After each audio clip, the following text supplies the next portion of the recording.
Masalah cerita saat seorang malaikat diutus Allah mendatangi Nabi Ibrahim tadi. Dalam cerita itu Kadang kita di situ tertangkap bahwa Ustadz bilang tasbih malaikat itu indah kali gitu. Jadi kan Ustadz tidak menjelaskan, jadi membuat kita penasaran sebenarnya tasbih yang gimana waktu saat itu gitu. Terkadang ini bukan menyembunyikan ya. Terkadang ada beberapa kalimat yang memang tidak disampaikan dalam majelis, tapi disampaikan dalam jamaah. Kenapa? Karena memang ada sesuatu itu diberikan dan disampaikan menurut jenjang. Ini maaf, ini bukan yang ngerti-ngerti aja gitu ya.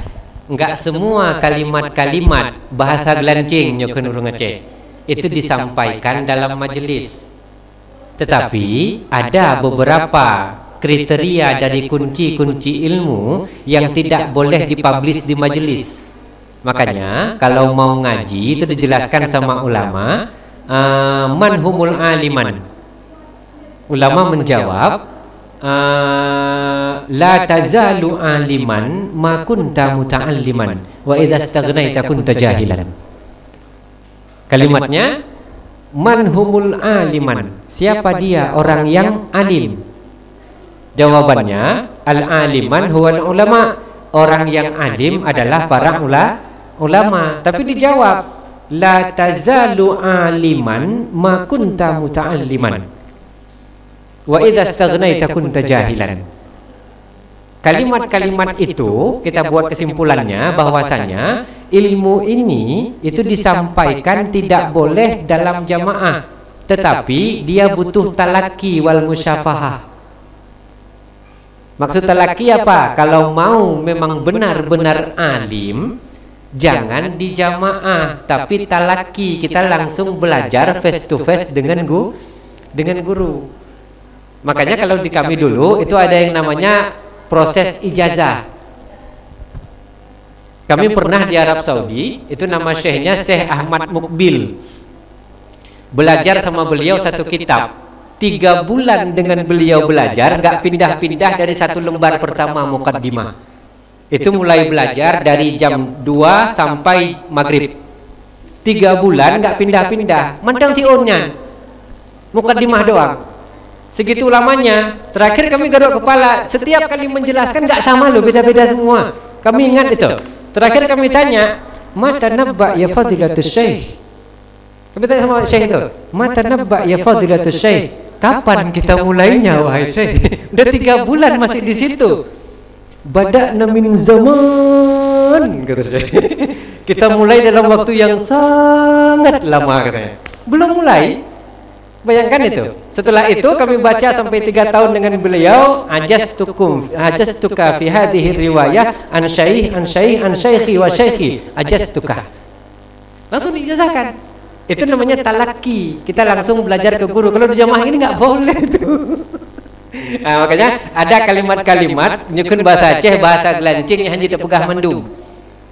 Terlebih lagi itu kalimat sufi dan kalimat tauhid. Makanya kalau mengajarkan tasawuf jangan di YouTube, itu bahaya. Lebih banyak yang menghujat ketimbang yang mendukung. Itu bukan kajian yang dipublish. Kenapa begitu banyak di tempat kita sini ulama ini menghujat aliran ini, aliran ini menghujat ulama ini menghujat yang sana. Bahkan yang sama-sama bangun seguru pula, tahu gurai. Tapi manteng saling menghujat. Kenapa? Yang namanya tasawuf itu ahwal al-batinah, sesuatu yang dirasakan dengan hati. Kalau mau diungkapkan dengan kalimat dan nalar manusia nggak sampai. Satu kalimat yang diucapkan oleh Abu Hurairah saat puncak ilmu kecintaannya kepada Rasulullah, beliau mengatakan begini, ya Rasulullah, saat aku ada bersamamu ya Rasulullah, engkau menjelaskan ilmu kepada kami. Saat engkau sudah tidak ada ya Rasulullah, intaqa'a ila rafiqil a'la, sungguh bulan dan bintang pun mengajarkan kami. Sejak kapan bulan itu ngajarin kita? Tapi maksudnya apa? Kecintaan dia kepada Rasulullah seolah-olah bulan itu bisa bicara. Nah, sama kayak kita, kalau sedang mabuk cinta sama seseorang, Dek, hari ini ku dengar angin membisikkan namamu. Teponan bang, namamu, kan gitu kan? Kulihat awan membentuk wajahmu. Lalu wajah siapa entah. Tapi ungkapan-ungkapan cinta, ahwal al-batinah itu nggak bisa ditranslate, bahaya loh. Kenapa semua kitab-kitab tasawuf edisi Jawa? Maaf ya, ini bukan menyalahkan. Edisi Jawa, kenapa semuanya simpang siur sering didebatkan? Karena mentranslate kalimat sajak dari semua sufi dan sufia dalam bahasa yang terlalu singkat dengan bahasa Indonesia. Bagaimana tingginya bahasa Rabi'atul Adawiyah, ya Allah, seandainya solatku karena mengharapkan surgamu, bakar aku ya Allah. Jangan masukkan aku ke surgamu ya Allah. Seandainya ibadatku karena aku takut kepada nerakamu, bakar aku dengan nerakamu ya Allah. Kalimat-kalimat hipotesis yang diungkapkan oleh para tasawuf sufi dan sufia itu bukan untuk ditranslate. Makanya kalau nggak ngerti bahasa Arab, jangan belajar kitab tasawuf. Kitab tasawuf translate timbulnya ngawang-ngawang. Satu kitab namanya Martabat 7. Nama kitab dasarnya adalah Tuhfatul Mursalat ila Ruhin Nabi sallallahu alaihi wasallam. Itu nama kitab dasarnya, cuma 12 lembar. Tuhfatul Mursalat ila Ruhin Nabi sallallahu alaihi wasallam. Kitab itu merupakan ungkapan ahwal perasaan hati seseorang yang rindu pada Allah dan Rasulullah. Sampai judulnya pun Tuhfatul Mursalat, hadiah yang kami kirim ila ruhi Nabi sallallahu alaihi wasallam, kepada ruh baginda Nabi sallallahu alaihi wasallam. Dia ngirim hadiah. Emang bisa kita ngirim hadiah? Tapi itu bukti kecintaan diubah menjadi Martabat 7. Begitu baca Martabat 7, kitabnya cuma kecil segini, 12 lembar juga. Mentranslate kaidah-kaidah kerinduan dengan ungkapan-ungkapan majas sajak dalam bahasa Indonesia nggak akan sampai.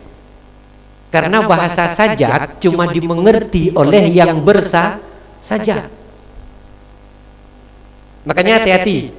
Sehingga kalau kita baca kitab Ihya Ulumuddin Abu Hamid bin Muhammad bin Ahmad Al-Ghazali Ad-Dusi Asy-Syafi'i, kitab fenomenal beliau Ihya Ulumuddin, kemudian diterjemahkan ke dalam kitab Siyarus Salikin Syekh Abdul Somad Al-Fadani atau Al-Falimbani.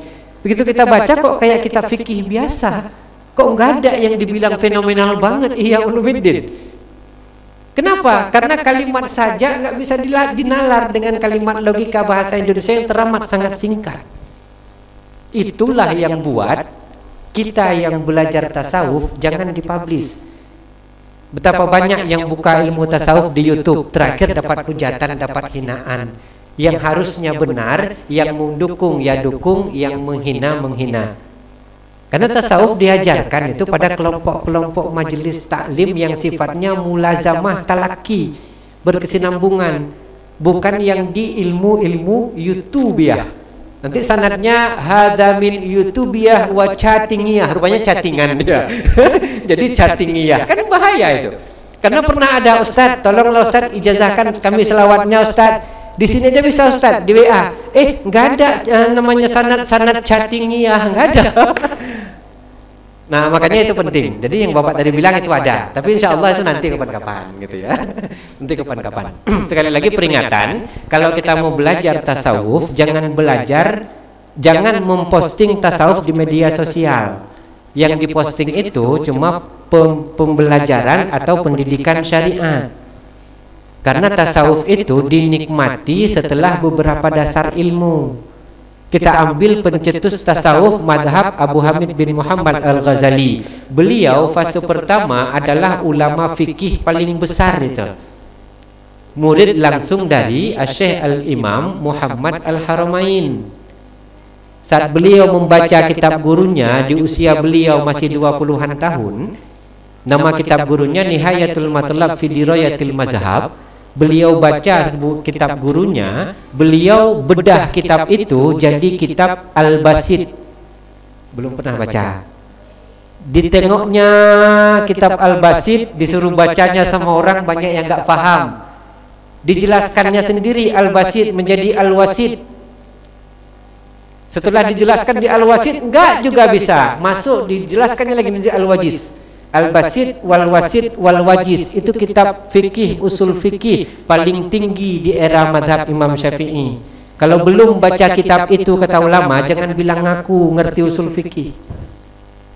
Ama alim beliau usul fikih, beliau duduk, aku kok belajar fikih ya, padahal Islam ini kan yang pertama tauhid. Kemudian beliau buka Al-Quran, beliau ambil intisari dari semua ulumil Quran, dengan dibantu beberapa ulama-ulama di era beliau, beliau kita karang satu kitab Arba'in fi Usuluddin, Kitabu Arba'in fi Usuluddin, kitab 40 pokok dasar agama, yang apabila berbeda dari 40 pokok dasar itu murtad, sesat, kafir, keluar dari Islam. Itu Usuluddin. Nah, Arba'in fi Usuluddin atau Arba'un fi Usuluddin. Kalau kami bacanya Kitabu Arba'in fi Usuluddin, kitab 40 dasar-dasar agama yang siapapun berbeda wajib murtad. Itu Imam Ghazali. Sampai kita belum jarang-jarang ada yang baca. Kemudian alim beliau fase 5 tahun lagi beliau wafat. Fase 5 tahun lagi beliau wafat, beliau membuka satu kitab karangan Abu Nu'aim Al-Asfihani, Hilyatul Auliya wa Tabaqatul Asfiya, 17 jilid itu. Dibacanya ya Allah, seandainya hamba hidup ya Allah. Kata Al-Ghazali dalam manaqib beliau, hamba ingin membuat satu kitab hadis seperti Hilyatul Auliya. Kenapa? Itu kitab hadisnya para sufi. Abu Nu'aim Al-Asfahani ditulisnya, dibacanya hadis, di situ ditulisnya keterangan kecil di buku kecil dia. Bacanya lagi hadis lain, ditulisnya keterangan kecil. Baca 5 tahun dia bedah kitab gurunya, bukan gurunya, kitab hadis bermadhab sufi, jadi satu kitab. Menjelang beliau wafat, satu jilid besar dibuatlah menjadi kitab Ihya Ulumiddin. Alim dulu fikih, alim dulu usul, baru alim tasawuf. Tapi kita di sini belum ngerti salat, syarat sah salat ada berapa, langsung ngajinya Siyarus Salikin. Itu terjemah Ihya Ulumiddin. Nah, di sini kalau bahasa kami di Inggris sana nangkene kirusae. Bukan tempat lain. Karena kita duduk bukan di tempat duduk kita semestinya. Kita duduk, bukan duduk di tempat kita semestinya. Itu ilmu paling tinggi tasawuf. Jadi kalau mau jelaskan tasawuf jangan di media sosial, karena yang menikmatinya bukan orang tasawuf. Rukun sembahyang padu mentang dalam mupatnya. Kadengku leblah, cito saya yang tiblahu. Bela dengku kuat le. Yang pertama pura, dan yang lelau. Yang pegah rukun leblah. Galam dah pegah rukun 16, galam dah pegah rukun dikurung belah, galam dah pegah rukun 20 sah. Lalu kita belajar tasawuf, itu kan bahaya. Kenapa? Karena kita tidak duduk di tempat duduk kita yang seharusnya. Sekali lagi, itu yang paling penting. Satu pertanyaan, bukankah istri berias itu harus ridho oleh suami? Itu kan? Pertanyaannya kita harus bedakan dulu. Ingat ya, resiko bertanya saya harus rincikan biar ngerti nanti. Ada yang disebut berias, ada yang disebut kebiasaan berias. Itu beda. Berias dan kebiasaan berias. Mana yang disebut dengan berias dan kebiasaan berias? Ada seorang anak, dia masih usia 3 tahun. Dari mulai dia bayi sampai dia lajang, belum nikah. Yang namanya perempuan, walaupun gak kemana-mana di rumah, habis dia mandi, bedaan atau tidak? Bedaan. Itu namanya kebiasaan berias. Tapi saat dia mau keluar rumah, entah dengan rutinitas kerja, ada riasan yang ditambah. Bisa paham kan? Habis mandi, nggak butuh ridho. Kenapa? Aku di mana-mana Ustadz, dari mulai setelah brojol dulu, habis mandi langsung aku pakai bedak, langsung pakai minyak wangi Rexona ataupun tabur bubur ketek. Sipka ya. Nah, udah, itu bukan berhias, tetapi kebiasaan berhias layaknya seorang wanita. Nah, kalau seperti itu dia nggak butuh ridho. Dan kalau si suami meninggal, kan ada ihdat tuh yang dibilang nggak boleh berhias. Untuk kebiasaan berhias begitu itu boleh. Nah, itu kalimatnya. Kemudian setelah dia berhias seperti itu, begitu dia mau ngajar ke sekolah ataupun dia mau kerja, dia ada merias nambah, tambahan riasan. Tambahan riasan inilah yang butuh ridho.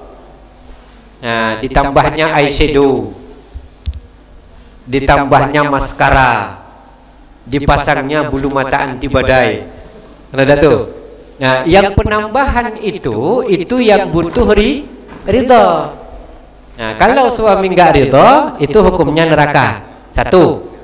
Lalu Ustadz, si istri sudah meninggal Ustadz qadarullah. Udah, dan suaminya belum ridho. Nah, butuh penyambungan lagi kalimatnya. Apakah bagaimanakah keadaan si istri itu, Ustaz? Jawaban gamblangnya begini. Yang ridho itu status suami yang bagaimana? Itu juga. Makanya hati-hati milih suami. Ibu-ibu ya, tapi udah ada lah pula terlanjur, dah lah itu aja. Udah, hati-hati milih suami. Kenapa kalimatnya hati-hati milih suami? Ridho suami membawa seorang wanita ke surga. Tapi pertanyaannya, kita jawab dengan contoh dalam Al-Quran. Sayyidatuna Asiyah itu punya suami bernama Fir'aun. Kira-kira Fir'aun ridho nggak sama istrinya bernama Asiyah? Enggak. Lalu kenapa Asiyah dijamin Allah masuk surga?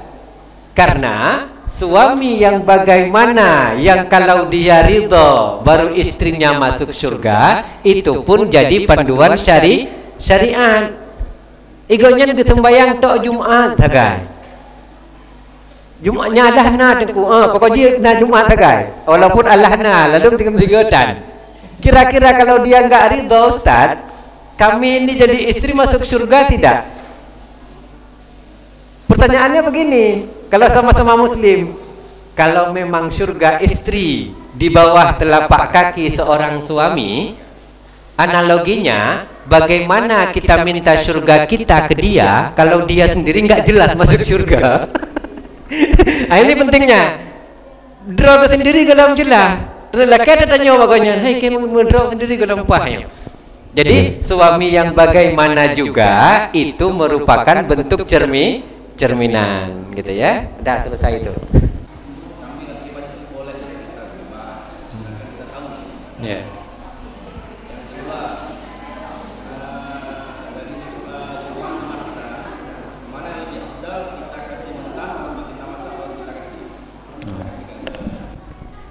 Yang pertama, kita mau kurbankan kambing, katakanlah dalam analogi nggak usah kibas, karena yang dilepas liar biasanya kambing.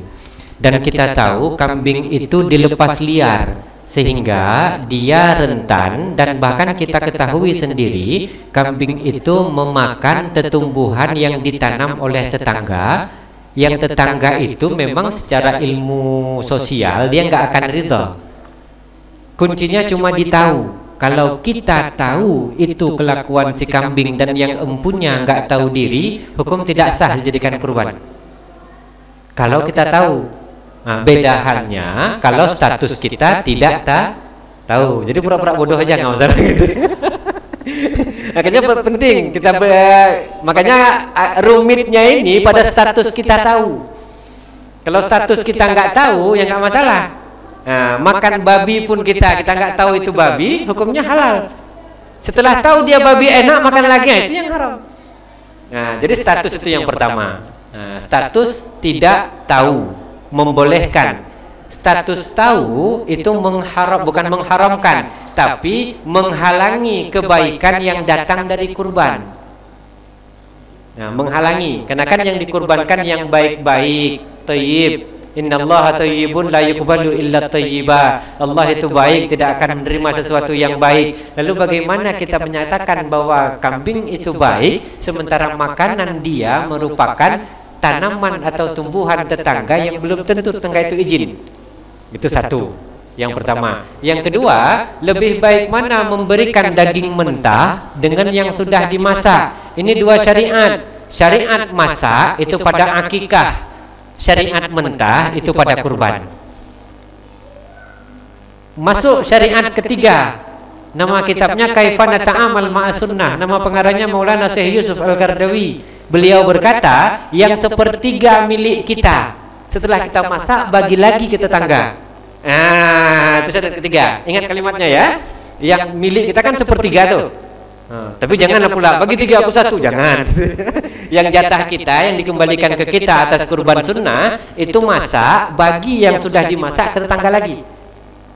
Jadi syariat dasar 2, akikah dibagi masak, yang kedua kurban dibagi mentah.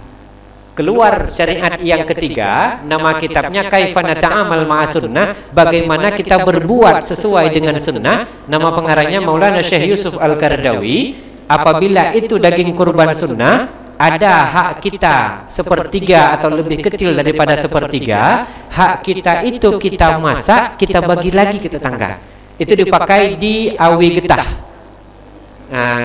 Di Masjid Awi Getah, alhamdulillah saya pun jadwal rutin di sana. Itu setiap ahli kurban begitu menyembelih itu disediakan tempat magun. Nah, udah semua ahli kurban masak itu makan sama-sama. Karena sunnahnya Nabi, habis beliau menyembelih, beliau potong sedikit hatinya, ditusukkan dengan ujung pisau, dipanggangnya. Sunnah langsung memakan. Makanan pertama saat kita dari pertama itu imsak, bukan puasa, menahan dari subuh. Nah, jadi besok-besok yang ahli kurban itu KBU mentang kabiati lepas cukup berat kan. Ada ambil terus hatinya, layan dengan ngapui, hanapui keh juga apa namanya. Nah, habis itu langsung makan, itu makanan pertama. Nah, jadi itu hukumnya Abang dah. Lain ada lagi?